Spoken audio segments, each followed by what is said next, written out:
Video को शुरू करते हैं। देखिए, सबसे पहले क्वेश्चन को पढ़ लेते हैं। वह a bar having cross sectional area 7 mm square is subjected to an axial load at position indicated. The value of stress in the segment Q R segment में मुझे क्या निकालना है? तो स्ट्रेस निकालना है, जिसको हम क्या कर दिए हैं, यहाँ पे कलर कर दिए हैं। देखिए, यह फिगर को देखने के बाद यह पता चला कि इधर क्या है, 63 किलो न्यूटन का लोड लगा हुआ है। इधर कितना है? तो 35 है, और इस डायरेक्शन में 49 है, और इस डायरेक्शन में कितना है? 21 किलो न्यूटन है। और मुझे स्ट्रेस क्या निकालना है? तो स्ट्रेस निकालना है क्यू आर सेक्शन में।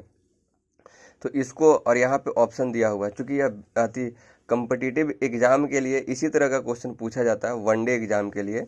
तो आप इस वीडियो को पूरा देखिए, और देखने के बाद कमेंट जो है ज़रूर आप कीजिएगा कैसा लगा आपको। देखिए, सबसे पहले हम पी क्यू सेक्शन को क्या करते हैं, रिजॉल्व करते हैं। तो इधर हम देखें कि 63 किलो न्यूटन लगा हुआ है। तो जब एक्शन इधर 63 न्यूटन का हो रहा है, किलो न्यूटन का, तो उसका रिएक्शन इधर पड़ेगा 63 किलो न्यूटन का। अब हम यहाँ पर देखिए, इसको नलीफाई करने के लिए जस्ट इसके अपोजिट डायरेक्शन में क्या किए, तो हम 63 किलो न्यूटन का फोर्स लगाएं। यह दोनों आपस में क्या जीरो इफेक्ट प्रोड्यूस करेगा। लेकिन हम जब क्यू आर सेक्शन को देखें, तो क्यू आर सेक्शन में इस डायरेक्शन में ऑलरेडी 35 किलो न्यूटन का लोड लगा हुआ है। तो इन दोनों का रिजल्टेंट लोड को हम फाइंड करेंगे। तो इन दोनों का रिजल्टेंट लोड किस डायरेक्शन में जाएगा?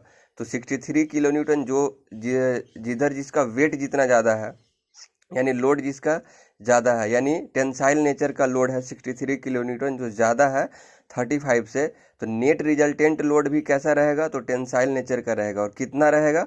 तो इन दोनों के सब्ट्रैक्शन के बराबर रहेगा, यानी 21 किलो न्यूटन के बराबर रहेगा।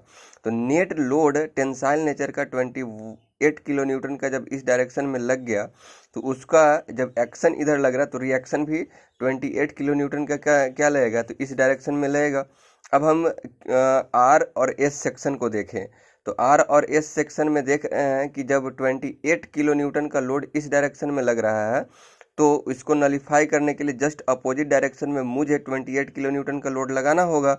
ठीक है, जब हम आर और एस सेक्शन को देख रहे हैं, तो आर और एस सेक्शन में 49 किलो न्यूटन का लोड जो है वह लग रहा है कुछ इस डायरेक्शन में, यहाँ पे इस डायरेक्शन में।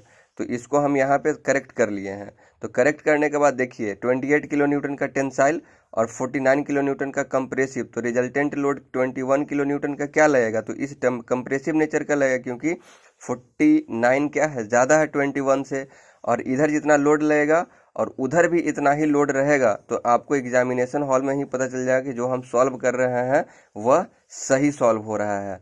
अब हम चूंकि सारा में नेट रिजल्टेंट लोड फाइंड कर चुके हैं, तो अब देखिए मुझे क्यू और आर सेक्शन में क्या निकालना है? तो स्ट्रेस निकालना है। तो स्ट्रेस इक्वल टू क्या होता है? लोड बटा में एरिया। तो लोड नेट लोड कितना है? तो 28 किलो न्यूटन, और यहाँ पे कितना एरिया है? तो 700 mm स्क्वायर में है। तो mm स्क्वायर को थोड़ा सा हम बदल लिए मीटर स्क्वायर में, क्योंकि ऑप्शन क्या है, मेगा पास्कल्स में पूछा जा रहा है। तो हम जानते हैं कि 10 के power 6 mm square equal to 1 metre square होता है। तो 1 mm स्क्वायर इक्वल टू 1/10 के पावर 6 मीटर स्क्वायर, और 700 mm स्क्वायर इक्वल टू हम यहाँ से निकाल चुके हैं। उसको हम डिवाइड किए, डिवाइड करने के बाद काट दिए, और काटने के बाद यह हो गया 4 × 10 का पावर 4 किलो न्यूटन पर मीटर स्क्वायर। तो अब इसको हम सॉल्व करके लिख दिए, कितना? तो 40 मेगा पास्कल। आई थिंक यह न्यूमेरिकल आपको पूरी तरह से समझ में आया होगा, और इसी तरह से इन्फॉर्मेटिव न्यूमेरिकल के लिए आप मेरे चैनल को लाइक, सब्सक्राइब और शेयर कर सकते हैं। Thank you.